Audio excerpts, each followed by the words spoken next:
y creo que eso es importante de cara a lo que hablábamos ayer de la visibilización de las mujeres en la historia que han sido ocultadas.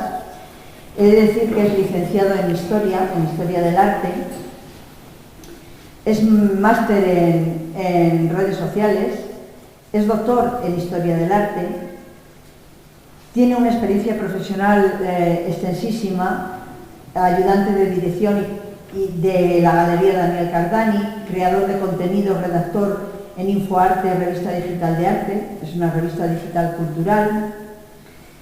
Es ayudante de galería de la Galería de Arte Juana de Ezpuru. Tiene una experiencia extensísima también en educación. Es profesor, director de trabajos de fin de máster por la Universidad de La Rioja.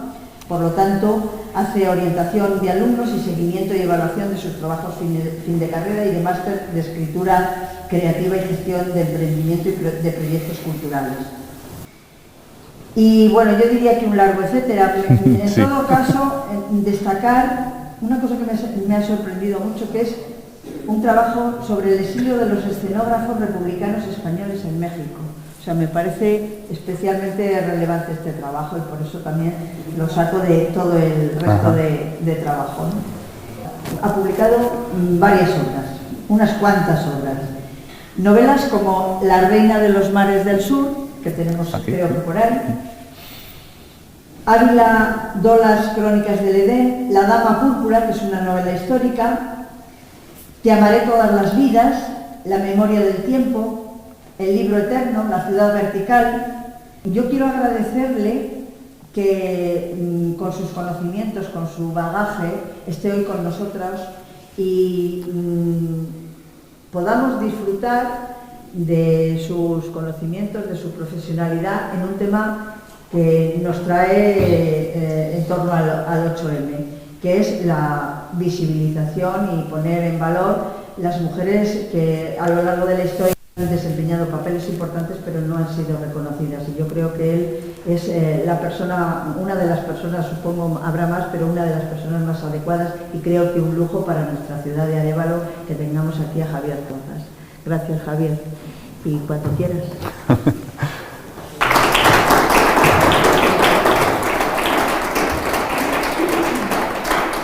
Muchas gracias, María Luisa, por esta presentación tan maravillosa. Ya no recordaba mi currículum, no recordaba haber hecho tantas cosas. Muchas gracias a todas y a todos por haber venido hoy aquí a escuchar esta conferencia sobre las mujeres silenciadas en la historia, con motivo de la celebración de la semana del Día Internacional de las Mujeres.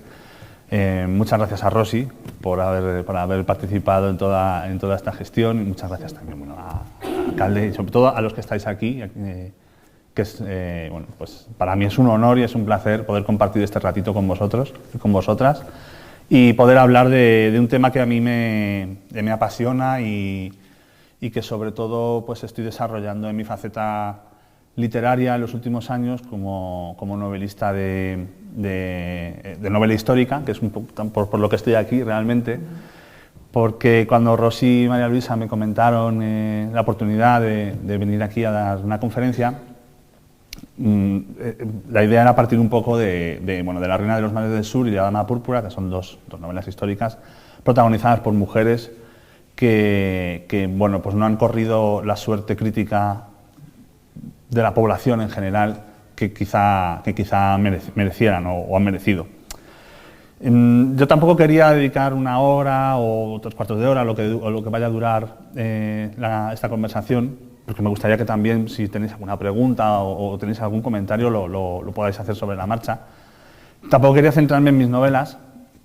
Es cierto que Isabel Barreto, la protagonista de La Reina de los Mares del Sur, e Irene Atenas, la protagonista de La Dama Púrpura, pues quizás sean los dos casos de mujeres silenciadas o invisibilizadas por la historia que yo puedo conocer más en profundidad.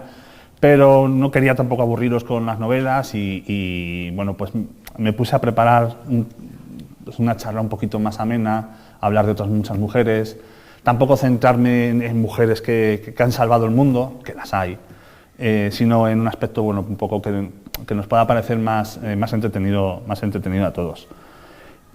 comencé a reflexionar un poquito sobre lo que yo había escrito y sobre las investigaciones que suelo hacer antes de escribir, o bueno, cuando estoy pensando en escribir sobre un personaje que se me cruza y comienzo a mirar, a leer biografías, a leer artículos. Y bueno, hay una cosa que los novelistas que nos centramos en la novela histórica tenemos siempre presente, valga la redundancia, que es el presentismo. El presentismo es cuando el autor de una novela histórica le concede una perspectiva de su tiempo a unos hechos que están fuera de su tiempo. Es un fallo, es algo bastante peligroso, es algo que se comete a veces de forma muy involuntaria, que bueno, uno pues, da por hecho ciertas cosas que son de su tiempo y las traslada a épocas pasadas. Bueno, por ejemplo, pues, si estamos escribiendo una novela sobre la España de los años 70 y hay una mujer que va al banco y abre una cuenta bancaria. Bueno, pues claro, es un error. No, una mujer en los años 70 en España no podía ir a abrir una cuenta bancaria sin el permiso de su padre, de su esposo. Para que nos ubiquemos un poquito en lo que estamos hablando. En cualquier caso, esto del presentismo tiene, digamos, es un boomerang, ¿no? Porque a veces tendemos a negar cosas que han sucedido o que pudieron suceder por el mero hecho de no concederle una perspectiva presente. Yo creo que eso es una de las formas más brutales que tienen las sociedades actuales y que han tenido las sociedades a lo largo de todos los años de la historia, de silenciar la presencia de las mujeres precisamente en la historia, porque ahora tendemos a pensar que porque las mujeres no podían hacer una serie de cosas en los años 70, en el siglo XIX, en el siglo XVII, en la antigüedad clásica o en la prehistoria, por convenciones sociales, por leyes, por una serie de elementos opresores, pues las mujeres no tenían inquietudes por hacer esas cosas que no podían hacer, ¿no? Entonces se tiende a pensar, no, es que es presentismo si una mujer tiene curiosidad en una novela del siglo XV. Pues no, es que las mujeres tenían curiosidad en el siglo XV. Las mujeres querían aprender, querían acceder a puestos que les permitiese desarrollar su intelecto, sus inquietudes, sus capacidades. Otra cosa es que no pudieran hacerlo precisamente porque, bueno, pues porque la sociedad lo impedía. Lo impedía a partir de las leyes, lo impedía a partir de la religión, lo impedía desde prácticamente todos los ámbitos que confluyen en la composición de una sociedad. Ahí sí que me vais a permitir que hable un poquito de la dama y de la reina. Por ejemplo, pues podemos, estaremos todos de acuerdo en que una mujer en el siglo XVI en España pues no podía acceder a un puesto militar o a un puesto de la Armada, de la Marina. Ahí está Isabel Barreto para demostrarnos que, pese a que no se podía, pues había mujeres que podían conseguirlo. Ella fue almirante, ella fue general, ella fue capitán, ella fue adelantada, tuvo todos los cargos que heredó de su marido, ¿no? Tampoco podemos volvernos locos. Obviamente ella no se metió en una academia militar, ni se metió en una academia de marineros para aprender la navegación, sino que heredó aquellos cargos y los ejerció, que es lo importante. Y es por lo que realmente ha pasado a la historia. Fijaos bien que he dicho almirante, ella fue almirante. Esto es curioso, porque la palabra almiranta existe, la podéis buscar en la RAE.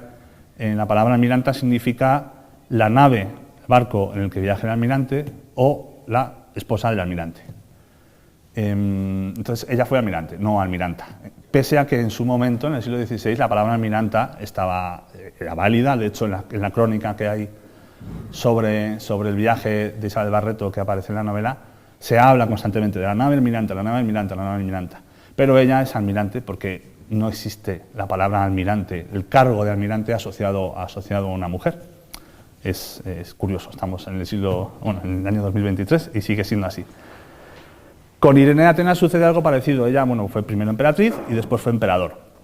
Lo que pasa es que aquí hay un matiz, porque obviamente la emperatriz pues, es la mujer del emperador o la madre del emperador. Ella fue las dos cosas, fue emperatriz consorte, es decir, la esposa del emperador, emperatriz regente, la madre del emperador, que era menor de edad y no podía reinar, pero luego fue emperador. ¿Qué quiere decir esto? Que ejercía el poder pese a ser una mujer, algo que era impensable en el Imperio Romano, ella ejercía el poder como un hombre. Ella era el emperador, firmaba como Basileus, que es la palabra griega que alude al emperador como una posición, pese a que fuese masculino. Ella tenía todo el poder, no ejercía el poder como habían hecho otras muchas emperatrices en el Imperio Romano, como madre de o esposa de, sino simplemente como Irene de Atenas. Bueno, los que conozcáis un poco su vida o os atreváis a leer la novela, descubriréis también pues a dónde le llevó ser emperador. Hablaba un poquito al principio de que tampoco quería centrarme en Isabel e Irene, porque bueno, pues, yo las quiero mucho, he pasado largos años de mi vida investigando sobre sus vidas y escribiendo las novelas y he disfrutado mucho y bueno, pues yo estoy encantado de que os acerquéis a ellas, pero hay otras muchas mujeres que hicieron cosas extraordinarias y que por desgracia hoy no son conocidas o directamente son desconocidas. Yo si os hablo de la novela La Vuelta al Mundo en 80 días, seguramente todos, no digo que la hayáis leído, pero la conocéis la historia, habéis visto una película, una serie musical, una obra de teatro, habéis oído hablar de Phileas Fogg y de su viaje alrededor del mundo en 80 días por una apuesta.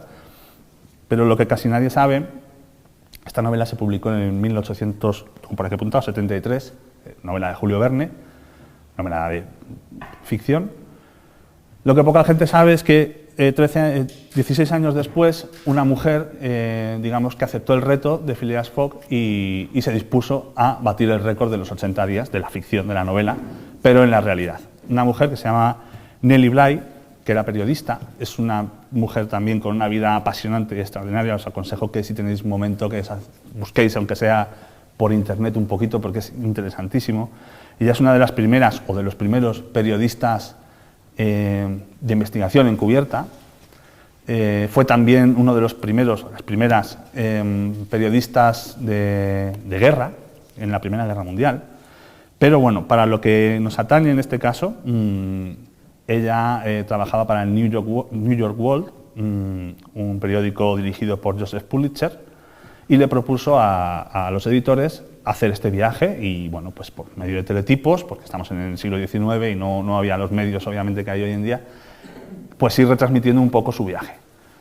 Podéis imaginar la respuesta de los editores, se rieron de ella, le dijeron que, primero, una mujer no podía viajar sola, que era absurdo, y segundo, que además siendo una mujer, iba a necesitar tanto equipaje que iba a ser imposible que realizase ese viaje.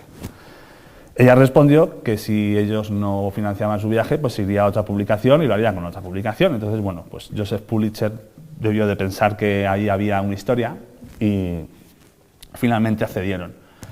Ella se presentó con un vestido, unas mudas de ropa interior y partió en 1889 de Nueva York hacia el este para hacer su viaje. Lo que ella no sabía es que ese mismo día, desde Nueva York también, pero hacia Occidente, partía una joven periodista que pertenecía a una joven publicación por aquellos años, que se llamaba Cosmopolitan, y la periodista se llama Elizabeth Bisland, y que Cosmopolitan había, digamos, también aceptado ese reto y había dicho, bueno, pues vamos a ver quién llega antes. Y ella hizo el camino inverso.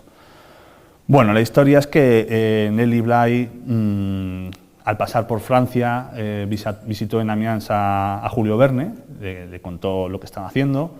Él le dijo que si conseguía hacerlo en 79 días le daría la enhorabuena públicamente. Todo este viaje, ella no sabía, Nellie Bly no sabía que Elizabeth Bisland estaba haciendo el mismo viaje.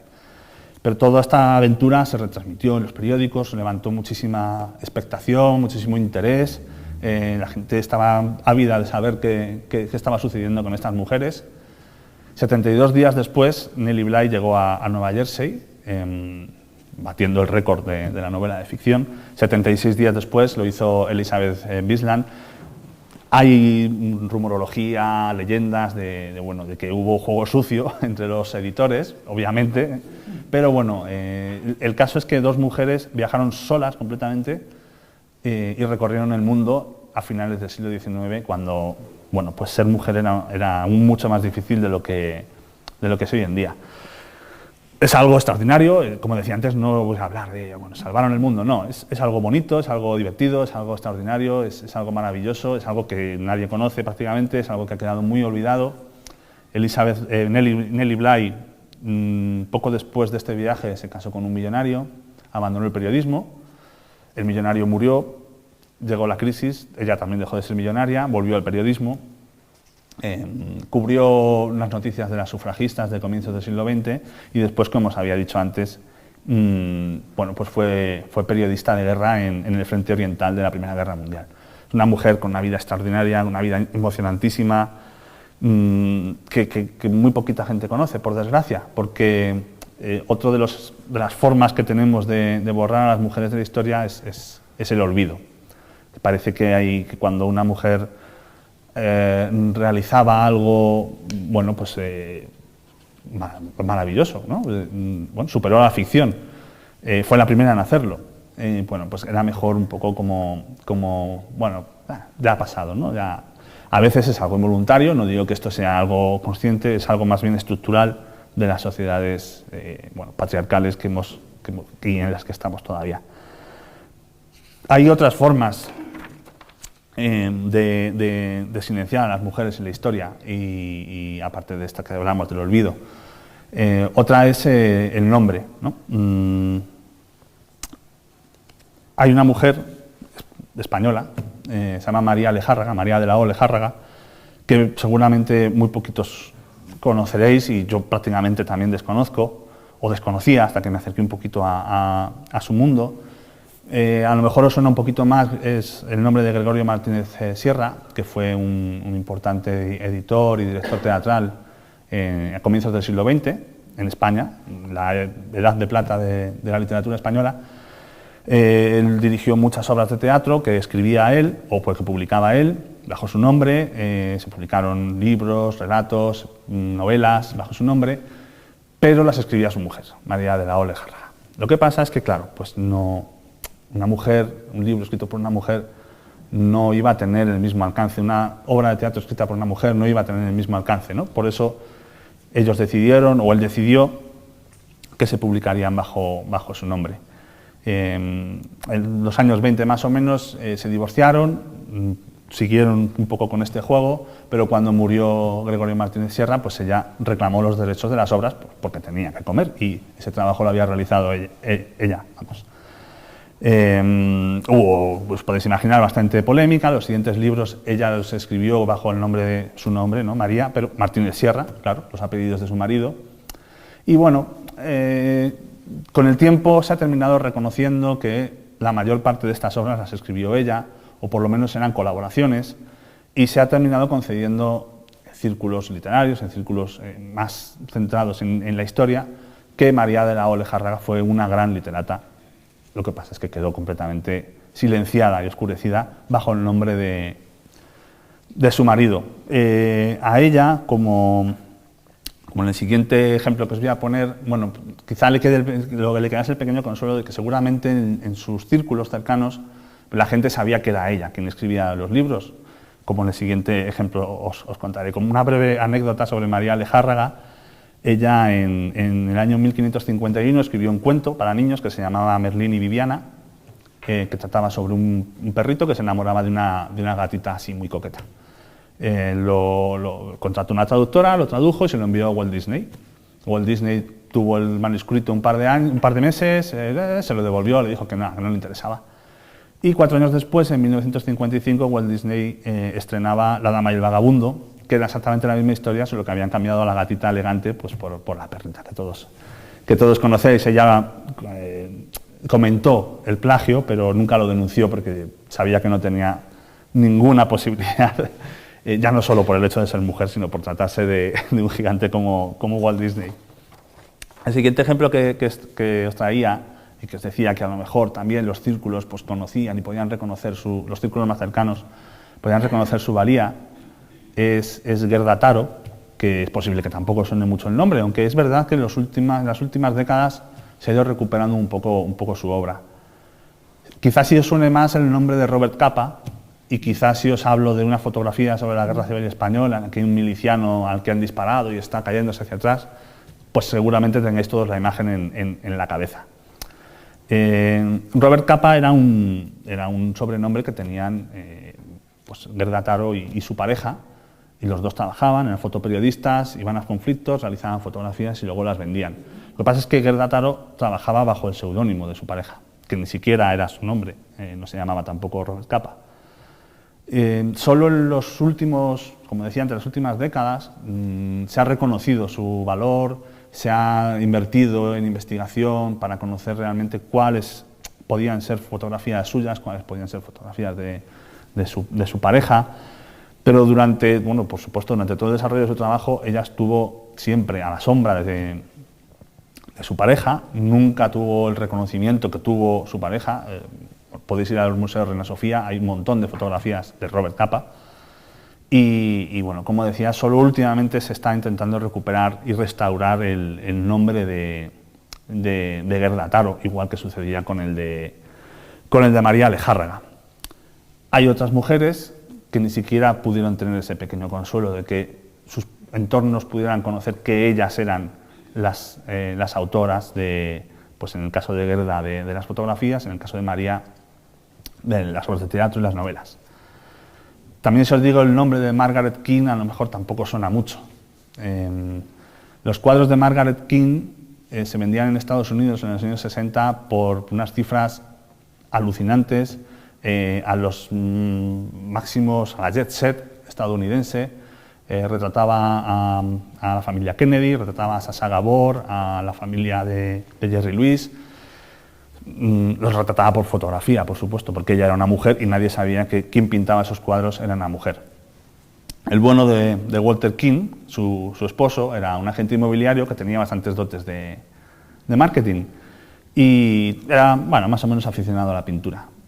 Y cuando descubrió que los cuadros que pintaba su esposa los vendía con una facilidad pasmosa en fiestas, en reuniones, pues forzó a su mujer a trabajar 14, 15 horas al día pintando aquellos cuadros que ella firmaba, quizá ingenua o inocentemente, como King, con el apellido de su esposo, y él los vendía por cifras astronómicas. Como estaban firmados por King, todo el mundo dio por hecho que los había pintado él. Él al principio pues, no sacó a nadie de su error, digamos. Después afirmó con rotundidad que él era el autor de aquellos cuadros. Y de hecho, cuando su esposa, cuando Margaret King comenzó a refinar un poco el estilo, a cambiarlo un poquito, él la amenazó, le dijo que si se le ocurría decir que ella era la autora de aquellos cuadros, pues la mataría a ella y a sus dos hijas. Bueno, por suerte la historia de Margaret King terminó bien. Ella se divorció, consiguió divorciarse en 1965. Por supuesto, solicitó los derechos de sus cuadros. Por supuesto, su marido los negó, dijo que él era el autor, entonces ella le retó a pintar un cuadro en una plaza pública en San Francisco y, bueno, pues ella allí se presentó, él no se presentó, por supuesto. Ella pintó un muy reconocible cuadro de King, con la música de Solo ante el peligro de fondo, por cierto, y este reto se reprodujo en el juicio que hubo después a petición del jurado. Él dijo que le dolía un hombro y no podía pintar, y él en 53 minutos pintó otro cuadro muy reconocible de King.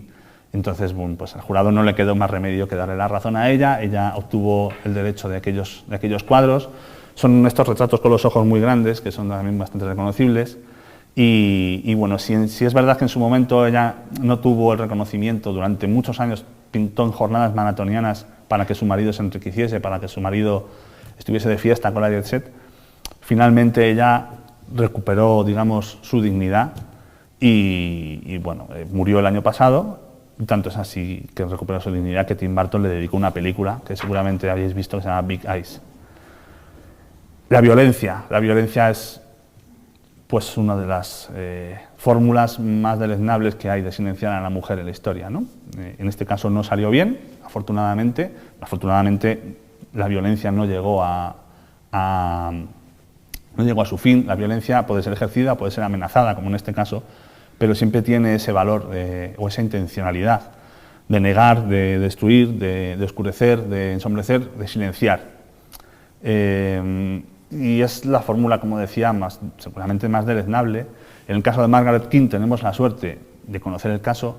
La lástima, la tristeza es que seguramente hay cientos, decenas de miles de casos a lo largo de la historia en las que esa violencia consiguió silenciar, consiguió apagar, consiguió negar y consiguió destruir.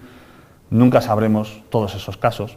Estamos hablando de silenciar mujeres en la historia y estoy hablando de mujeres que hoy en día son reconocidas. Obviamente, claro, porque si no fuesen reconocidas no podía hablar de ellas. Esa es la pena, y la lástima es que yo estoy hablando de unas pocas mujeres y que pues, a lo largo de la historia hay, bueno, no sé, seguramente cientos de miles, millones de mujeres que hicieron cosas extraordinarias y que, bueno, nunca conoceremos su historia.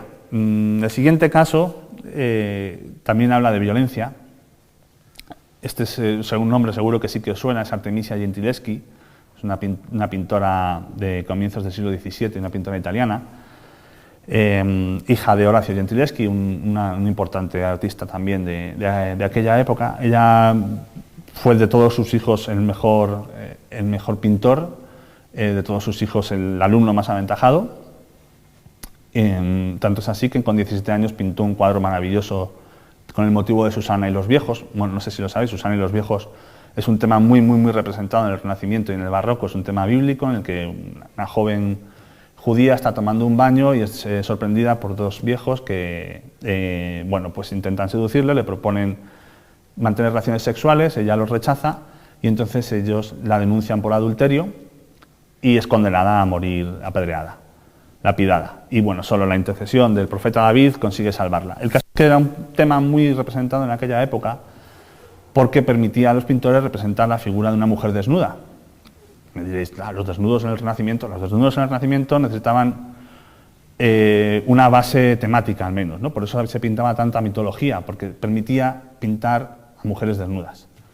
Son muy conocidos los cuadros de Tiziano, algunos de ellos están en el Museo del Prado, las poesías, que le pidió Felipe II que pintase varios temas mitológicos, y daba igual qué temas mitológicos, con mujeres desnudas en distintas posturas, que era realmente lo que le interesaba. Un poco el Playboy del siglo XVI, en aquel entonces.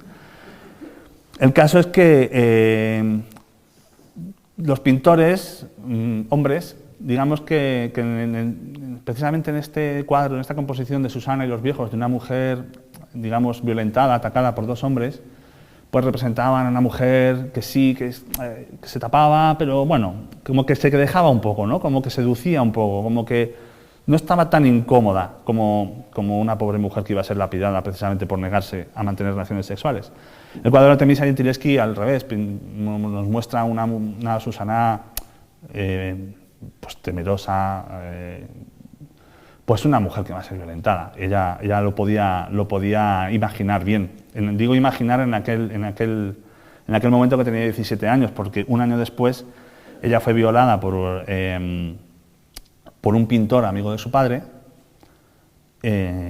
sufrió en sus carnes aquello que quizá había imaginado en ese cuadro y bueno, tardó un año en denunciarlo pensando que, primero, al haber sido violada siendo una doncella, pues iba a ser, digamos, señalada por todos, iba a perder su dignidad y no iba a poder nunca recuperarla.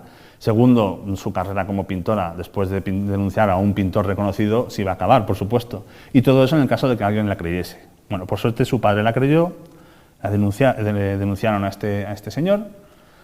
Hubo un juicio que para ella debió ser tremendo porque se la humilló constantemente, se la cuestionó constantemente, pero, cosas de la historia, se dio por buena su versión y se condenó a este pintor a elegir entre exiliarse de Roma o 5 años de trabajos forzados. Bueno, se exilió de Roma y él siguió con su vida, no pasó ni siquiera una noche, digamos, en un calabozo. Y ella tuvo que casarse a los 2 días de la sentencia con un pintor bueno, pues porque era una mujer violada, ya no era virgen y pues tenía que casarse para poder ser alguien en la vida. Hay que decir que el caso de Artemisia Gentileschi, ella fue una pintora muy reconocida durante su vida, ya pudo estudiar en la Academia de Bellas Artes de Florencia, donde había estudiado, por ejemplo, Leonardo. No le faltó trabajo nunca, fue mucho mejor pintora que su padre, que su marido, que aquel señor que la violó y que muchos de sus contemporáneos. Y en vida fue reconocida como tal. Lo que pasó es que cuando murió, la gente se olvidó de ella. y se olvidó de ella hasta tal punto que sus cuadros fueron durante siglos atribuidos a su padre, atribuidos a su marido, atribuidos a artistas del círculo de su padre, del taller de su padre. Y solo a partir de los años 70 del siglo XX el movimiento feminista recuperó la figura de Artemisia Gentileschi y se empezó a realizar una labor de investigación para saber qué cuadros realmente eran suyos. Estamos hablando de comienzos del siglo XVII, los cuadros no se firmaban como se firman hoy en día. Normalmente hay que hacer una investigación muy profunda hay cuadros que quizá expertos pueden reconocer fácilmente, pero si no requiere un trabajo, ¿no?, de investigación, conocer qué autor ha hecho tal o cual cuadro, cuando no hay fuentes directas históricas que lo reconozcan. En este caso, la violencia intentó silenciarla y el olvido la remató. Y solo recientemente se está consiguiendo recuperar su figura. Tengo más ejemplos, pero no quiero tampoco aburriros. Tampoco quería ser escueto con los ejemplos para que no... porque es que hay muchas mujeres que hicieron cosas muy interesantes, muy importantes y que en su momento quizá tuvieron cierta atención, por lo menos, si no digo reconocimiento, cierta atención, pero que después todo eso se diluyó, todo eso se apagó. Y eso es lo doloroso, ¿no? Y para mí, que yo soy historiador, pues lo que me parece más terrible, porque normalmente hay muchos personajes históricos que han caído en el olvido. Lo que pasa es que suelen ser mujeres. Estadísticamente y proporcionalmente, sobre todo, hay muchas más mujeres. Y normalmente, bueno, pues es quizá porque tampoco en determinados momentos de la historia no convenía tener un ejemplo de tal mujer que hizo tal cosa, de tal otra mujer que hizo tal otra, porque otra de las fórmulas que tiene la historia, o tienen los historiadores, o han tenido los historiadores, de silenciar a las mujeres, es el cuestionamiento. Y aquí con Isabel y con Irene tenemos dos claros casos de cuestionamiento. Irene de Atenas no ha pasado la historia por tomar las riendas de un imperio decadente, casi en bancarrota, y resucitarlo económicamente. Prácticamente no ha pasado la historia por hacer algo tan increíble para una mujer en el siglo VIII como cambiar el curso y el discurso de la historia del cristianismo, porque ella formuló un concilio ecuménico, o por lo menos lo inspiró, y cambió la política de representación artística de los motivos religiosos, lo que cambió la iconoclastia por volver otra vez a representar los iconos bizantinos que hoy todo el mundo conoce. Pues en su tiempo estaban prohibidos y ella consiguió que volviesen a... Fue una decisión política, no fue una decisión religiosa. Obviamente ella no podía tomar una decisión religiosa, pero bueno, digamos que obligó a los religiosos a tomar esa decisión por ella. Tampoco ha pasado a la historia, digo a la historia del gran público por eso, sino que ha pasado a la historia porque le sacó los ojos a su hijo, que es una cosa terrible, es una cosa cruenta y es una cosa bárbara, si no fuese porque hay decenas y decenas y decenas de ejemplos de emperadores, hombres, que hicieron todo tipo de tropelías contra su familia, y a nadie le ha importado, a ningún historiador le ha importado nunca. O sea, Constantino el Grande es Constantino el Grande y hizo cosas magníficas independientemente de las cosas terribles que hizo. Bueno, creo que Irene de Atenas también merece ese reconocimiento histórico. Yo no estoy hablando aquí de buenas personas, ni de personas admirables, ni nada de parecido. Estoy hablando de personajes históricos y de su incidencia en la historia. Luego podemos enjuiciar como queramos cada uno en nuestra conciencia. Yo, por supuesto, no voy a defender que Irene de Atenas hizo bien en sacarle los ojos al desgraciado de su hijo, pero quiero decir que desde un punto de vista histórico, incluso aquel castigo fue en cierto modo benevolente porque podría haberlo condenado a muerte. Bueno, cada uno es libre de juzgar lo que quiera y como quiera. Yo solo digo que es triste que una persona tan importante, que hizo tantas cosas, pase a la historia por lo peor que hizo. Y digo que es triste porque en la comparativa pues esto no se aguanta, no se sostiene en una comparativa histórica con otros personajes históricos. No quiero tampoco extenderme demasiado, tengo todavía muchas páginas para contaros, pero tampoco quiero aburriros después de la batucada. Parece que esto es como un bajón aquí. Pero bueno, lo que sí que quiero decir es que la historia se ha esforzado en silenciar a las mujeres. Tenemos, y eso es un poco lo que decía al principio del presentismo, que tenemos un poco la idea de que las mujeres nunca han hecho nada porque nunca han podido hacer nada. Y eso es mentira, las mujeres nunca han podido hacer nada, pero es que han hecho muchas cosas. Están los ejemplos históricos, estos que os digo y cientos de ellos más. Y otras cientos de mujeres que no pudieron hacerlo porque no se lo permitieron, pero eso no quiere decir que no quisieran, que no tuviesen la inquietud, que no tuviesen la intención, que no tuviesen la necesidad incluso, o la capacidad, por supuesto. La capacidad es otro de los temas que hablaré un pelín más adelante. Lo que quería ir es un poco a que tampoco eso es cierto. O sea, ha habido momentos de la historia en los que la mujer ha gozado de cierta libertad, y libertad con todas las restricciones que queramos ponerle a esa palabra, porque si estamos hablando del año 3500 a.C., en un lugar como Uruk, en Mesopotamia, una de las primeras civilizaciones, pues tenemos que considerar la palabra libertad en su contexto. Pero si recogemos un poco las fuentes literarias que nos han llegado de aquella época, aparte de las arqueológicas, por supuesto, nos damos cuenta de que uno de los dioses más importantes que aquella civilización tenía era la diosa Inanna, diosa del amor, diosa del sexo, de la fertilidad, de muchas cosas. La diosa Inanna y sus sacerdotisas tenían un poder increíble sobre la población. Eran mujeres que tenían poder sobre la población.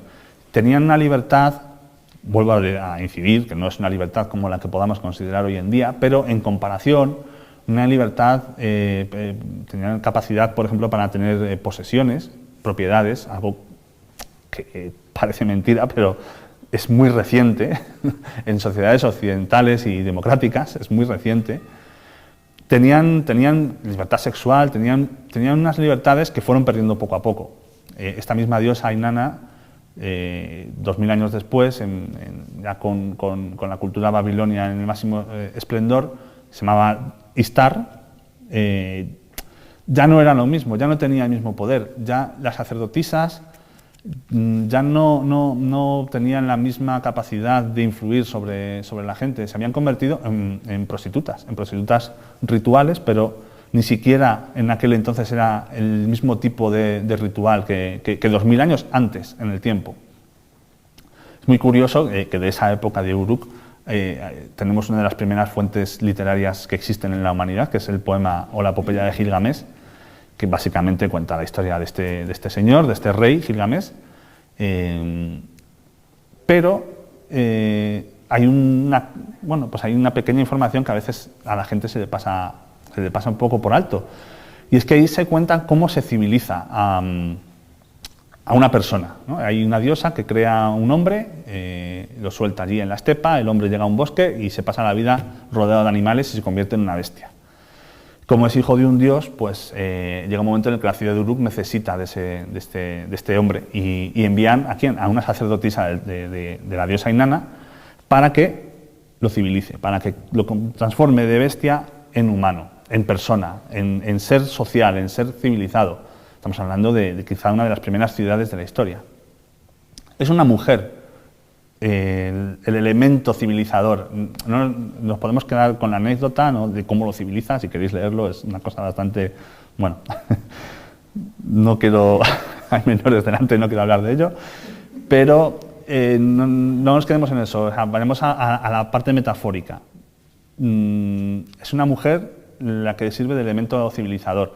Esto, en el 3500 a.C. eran más conscientes de ello que nosotros hoy en día, prácticamente.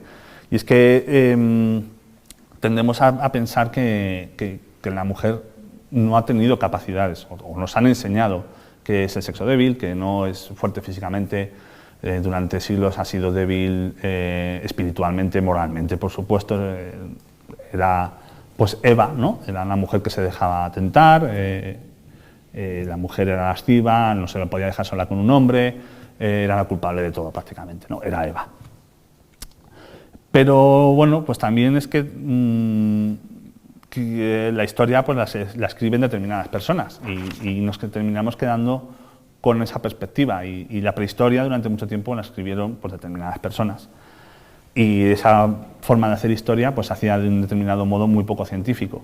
Hoy en día tenemos mucho más conocimiento, muchas más capacidades para interpretar la prehistoria, por ejemplo, y sabemos que algunas pinturas rupestres las pintaron mujeres.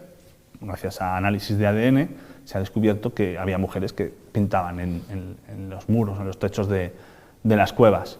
Esto no es baladí, esto es muy importante, porque eso quiere decir que la mujer participaba del ritual espiritual de aquella gente. Es muy importante.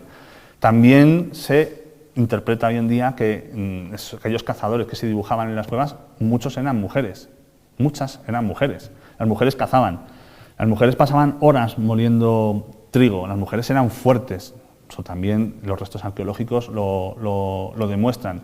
Las mujeres de la prehistoria no estaban escondidas en una cueva y las pegaban con el garrote, ni cosas de esas, no. Las mujeres de la prehistoria cazaban, las mujeres de la prehistoria participaban de la vida ritual, seguramente eran guerreras, bueno, pues hacían lo mismo que los hombres. Y de hecho las mujeres, en esa otra interpretación que se hace de la prehistoria, no deja de ser la mujer el elemento civilizador, precisamente. No deja de ser la mujer la que a través de la agricultura cambia el curso de la historia y el ser humano deja de ser nómada para ser sedentario. Es la que construye el hogar, la casa, la ciudad, la civilización, al fin y al cabo. Y ahí es otra forma de silenciar la labor de la mujer a lo largo de la historia. El relegamiento, ¿no? La mujer siempre ha estado relegada a un segundo plano, siempre ha estado relegada a la casa, ¿no? A lo doméstico, a criar a los niños y a cuidar de la casa. Es que incluso esa labor ha sido muy importante a lo largo de la historia. Eso que, no, claro, pues no valían para nada porque no eran capaces físicamente, porque no podían estar con otras personas, porque no eran avanzadas intelectualmente, porque eran débiles. Mantenían la casa, mantenían el hogar, mantenían la ciudad, mantenían la civilización. Cuando había guerras, cuando había hambrunas, y esto, bueno, la historia se compone de épocas de guerras, épocas de hambrunas, épocas de epidemias, así ha ido evolucionando el ser humano. La que quedaba en la casa, la que sostenía el huerto, la que alimentaba a la familia era la mujer.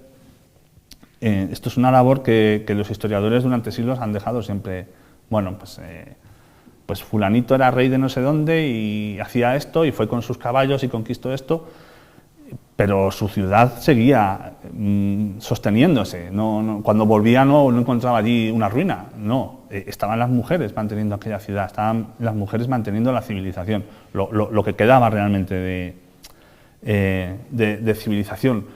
Las mujeres siempre han tenido importancia en el discurso histórico, por mucho que se hayan empeñado o que nos hayamos empeñado todos como sociedad en obviarlo. Lo que no han tenido nunca han sido acceso a puestos de relevancia histórica, por eso los libros de historia están llenos de nombres de hombres. Y cuando han llegado, pues como Isabel Barreto, pues por oportunidad, a alcanzar ese tipo de puestos de relevancia, de poder, al fin y al cabo, ¿no? Estamos hablando de puestos de poder, pues en muchas ocasiones, pues por una de estas causas que estamos hablando, el olvido, la ignorancia, la violencia, el relegamiento, la ocultación, pues su figura ha quedado oscurecida. Y ya vamos llegando al final, no os preocupéis. Y eso es lo que a mí como persona primero, por supuesto, y como historiador también, me ha dolido siempre y es lo que me ha llevado también un poco a escribir sobre mujeres. También, bueno, pues porque como novelista me interesa escribir sobre personajes no tan conocidos y al fin y al cabo pues hay tantos personajes, tantas mujeres no conocidas que es muy interesante investigar, ahondar en sus vidas y poder componer una historia nueva que la gente la pueda conocer. Por supuesto son novelas y tienen su parte de ficción y su parte de literatura y de encantamiento, pero bueno, es un pequeño grano de arena en esa gran playa del olvido en la que nos hallamos todos en cuanto a la labor de la mujer en la historia. Y bueno, un poco ya llegando al final, a mí me gustaría que todos, cada uno de nosotros, para nosotros mismos, o si queréis aquí en conjunto, bueno, nos preguntemos si realmente hemos evolucionado lo suficiente en este aspecto. A lo largo del discurso he hablado de cómo a estas mujeres se las ha silenciado, a cómo al resto de las mujeres se las ha ocultado, se las ha relegado. Yo tengo la sensación de que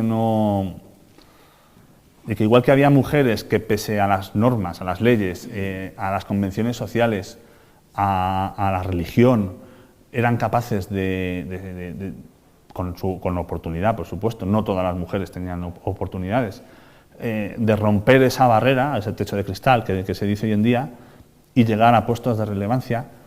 Tengo la sensación de que tampoco es suficiente hoy en día con que las leyes digan que somos todos iguales. Creo que hace falta algo más.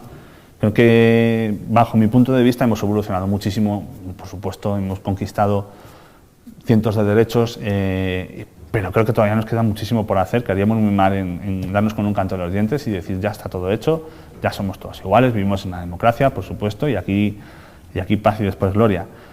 Yo creo que es algo que tampoco tienen que hacer solo las mujeres, creo que es algo que tenemos que hacer todos en conjunto como sociedad, y pues, para que no haya más casos para que no haya más casos de mujeres que nunca jamás conoceremos, porque las silenciaron, porque las mataron, porque las amenazaron, porque simplemente no les dieron la oportunidad, teniendo seguramente una capacidad mucho mayor que otras personas que llevaron a cabo la labor que ellas se proponían. Así que a mí, bueno, me queda ya poco más que daros de nuevo las gracias por escucharme durante todo este tiempo y animaros a que conozcáis a más personajes históricos femeninos porque dan otra dimensión, porque son historias nuevas en general y son historias muy interesantes. Así que muchísimas gracias, de verdad.